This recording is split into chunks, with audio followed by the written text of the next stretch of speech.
दोस्तों, आज से हम प्रश्नावली 16 को शुरू करेंगे और प्रश्नावली 16.1 में जितने भी क्वेश्चन आएंगे उनसे संबंधित सूत्रों को मैं आज आपके सामने दिखा रहा हूं और इनको याद करके आगे जो आने वाली वीडियो हैं उनमें ये सभी सूत्र काम में आएंगे। और हमारी वीडियो को बच्चों लाइक जरूर कर दे, जिससे कि हमारा भी मनोबल बना रहे, हमारा मनोबल अच्छा रहे कि हम भी ये विचार करके रखें कि आप हमारे वीडियो को देखते हो।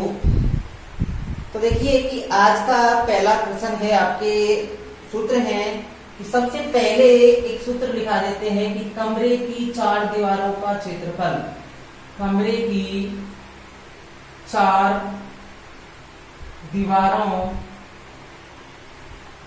कमरे की 4 दीवारों का क्षेत्रफल।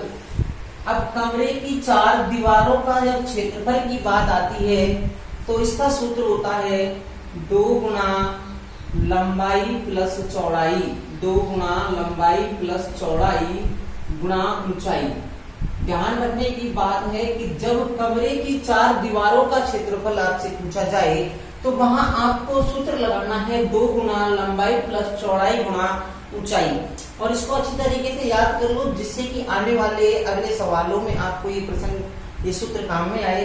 अब इसी प्रकार से घनाभ का संपूर्ण पृष्ठीय क्षेत्रफल, दूसरा सूत्र है आपका घनाभ का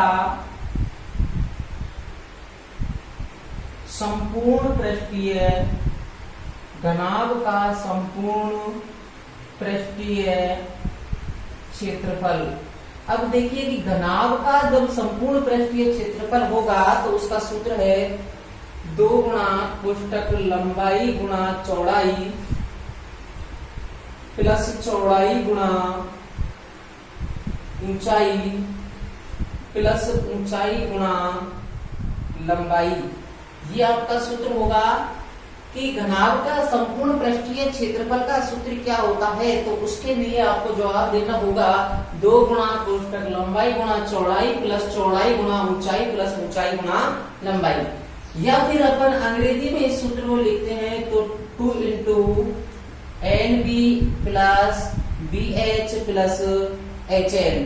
ये आपका अंग्रेजी में घनाभ का संपूर्ण पृष्ठीय क्षेत्रफल का सूत्र होगा और आप इनको अच्छी तरीके से याद कर ले, जिससे कि आने वाले सवालों को आप अच्छी प्रकार से कर सकते हैं। आगे देखिए कि घनाभ का आयतन, तीसरा सूत्र है कि घनाभ का आयतन। अब घनाभ के आयतन का सूत्र आपसे पूछा जाएगा तो घनाभ के आयतन का सूत्र देखिए कि घनाभ के आयतन का सूत्र होगा लंबाई गुणा चौड़ाई गुणा ऊंचाई। घनाभ के आयतन का सूत्र होगा लंबाई गुणा चौड़ाई गुणा ऊंचाई। अंग्रेजी में अगर अपन लिखेंगे तो L गुणा B गुणा H, लंबाई गुणा चौड़ाई गुणा ऊंचाई। अब देखिए आगे अपन चलते हैं घनाभ का, अपन ने दूसरा सूत्र, अगर देखिए एक सूत्र और दिया होता है घनाभ के आयतन के, 2 सूत्र होते हैं। एक होता है आपका आधार का क्षेत्रफल, आधार का क्षेत्रफल गुणा ऊंचाई, आधार का क्षेत्रफल गुणा ऊंचाई।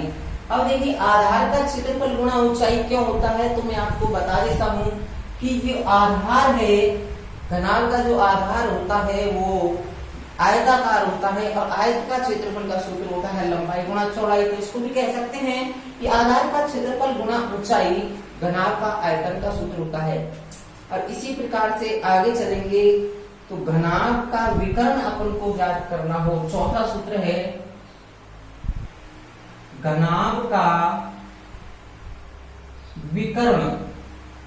घनाभ का जब अपन को विकर्ण ज्ञात करना हो तो घनाभ के विकर्ण के लिए आपका सूत्र होगा under root L square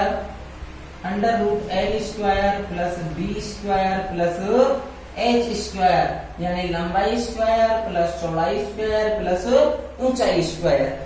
under root लंबाई स्क्वायर प्लस चौड़ाई स्क्वायर प्लस ऊंचाई स्क्वायर आपके घनाभ के विकर्ण का सूत्र होगा। अब इसी प्रकार से ये घनाभ के सूत्र हुए। अब अपन को घन के निकालने हैं, तो घन का संपूर्ण पृष्ठीय क्षेत्रफल, घन का संपूर्ण पृष्ठीय क्षेत्रफल का सूत्र लगाना है। तो देखिए घन का संपूर्ण पृष्ठीय क्षेत्रफल होगा 6 गुणा भुजा स्क्वायर, 6 गुना भुजा स्क्वायर। घनाभ का संपूर्ण पृष्ठीय क्षेत्रफल की बात जहां की जाती है वहां सूत्र प्रयोग किया जाएगा आपका 6 गुणा भुजा स्क्वायर। अब आता है घनाभ का आयतन क्या होता है, तो घनाभ का आयतन, घनाभ के आयतन का सूत्र होता है भुजा क्यूब। घनाभ का आयतन का सूत्र है, आपको ध्यान रखना है, भुजा क्यूब यानी भुजा की घात 3, यानी भुजा गुना भुजा गुना भुजा। इस प्रकार से आप इनको याद कर लेना, जिससे कि आने वाले अगले सवालों में आपको पूर्ण फायदा मिले। अब देखिए कि घनाभ का विकर्ण भी अपन निकाल सकते हैं। तो घन का विकर्ण, घनाभ का विकर्ण का सूत्र अपन लिखा चुके हैं। तो घन का विकर्ण, घन के विकर्ण का सूत्र होता है √3 गुणा भुजा, √3 गुणा भुजा। आपको संकेत के रूप में लिखवा देता हूं कि √3 बराबर होता है 1.732। √3 का मतलब होता है 1.732। जब इसका वर्गमूल निकालेंगे तो 1.732 आएगा। आगे घन और घनाभ से संबंधित प्रश्न कराने के बाद एक और वीडियो देंगे जिसमें आपको बेलन के सूत्र लिखा दिए जाएंगे। तो इस प्रकार से अपन इन सूत्रों के आधार पर यदि कोई सवाल करना चाहे तो आसानी से कर सकते हैं। अब देखिए कि आगे सूत्रों के अलावा भी कुछ और चीज हैं।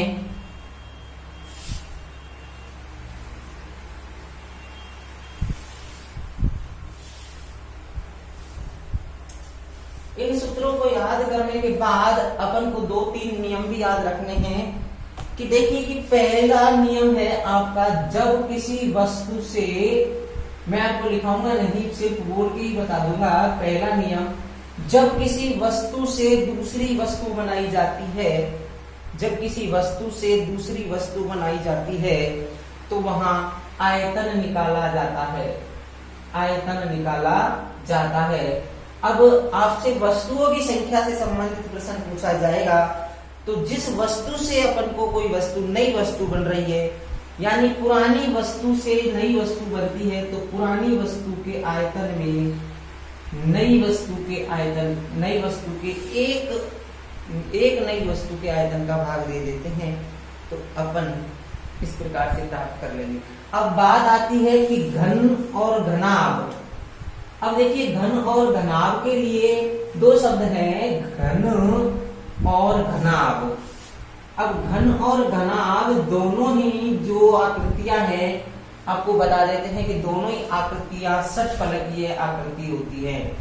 दोनों ही आकृतियां षटफलकीय आकृति होती है, यानी जिसमें 6 फलक हो उसे षटफलक कहा जाता है। तो घन और घनाभ में 6 फलक होते हैं। ये आपका घनाभ का चित्र है और ऐसा ही चित्र आपका ये बनेगा और ये आपकी घनाभ की आकृति है।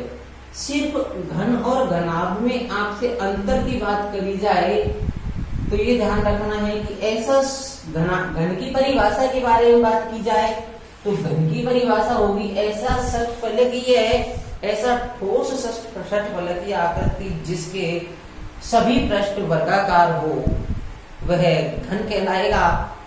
और दूसरी बात अपन को ध्यान रखनी है कि वह षटफलकीय ठोस जिसके सभी फलक आयत के आकार के हों, आयत के आकार के हो, वो घनाभ कहलाएगा। अब घन और घनाभ में आप अंतर समझ गए कि घन के तो सभी पृष्ठ वर्गाकार होते हैं और घनाभ के सभी पृष्ठ आयताकार होते हैं। अब आपको बात की जाए कि भैया घन आकृति और घनाभ आकृति, अब अपन से पूछा जाए कि संदूक जो होती है, अब आपसे संदूक का पृष्ठीय क्षेत्रफल पूछा जाएगा तो आपको ये देखना है कि संदूक कैसी है। अगर संदूक घनाभाकार है तो घनाभ का सूत्र लगेगा, अगर संदूक घनाकार है तो घन का सूत्र लगेगा। इसी प्रकार से माचिस की डिब्बी है, ईंट है, ये सभी सवाल अपने घन और घनाभ से संबंधित आते हैं। एक दीवार है, दीवार की आकृति घनाभाकार होती है, दीवार की आकृति घनाभाकार होती है। अब आपसे सवाल पूछा जाएगा कि भैया एक दीवार बनाने के लिए ईंटों की संख्या ज्ञात कीजिए। तो ईंटों की संख्या ज्ञात करने के लिए अपन को क्या करना पड़ेगा कि संपूर्ण दीवार के आयतन में एक ईंट के आयतन का भाग ले लेंगे।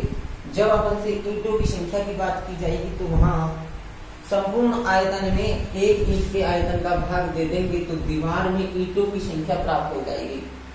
आगे अगला वीडियो जो अपन भेजेंगे आपके लिए उसमें सवालों को बताया जाएगा। वीडियो को पूरा देखने के लिए धन्यवाद।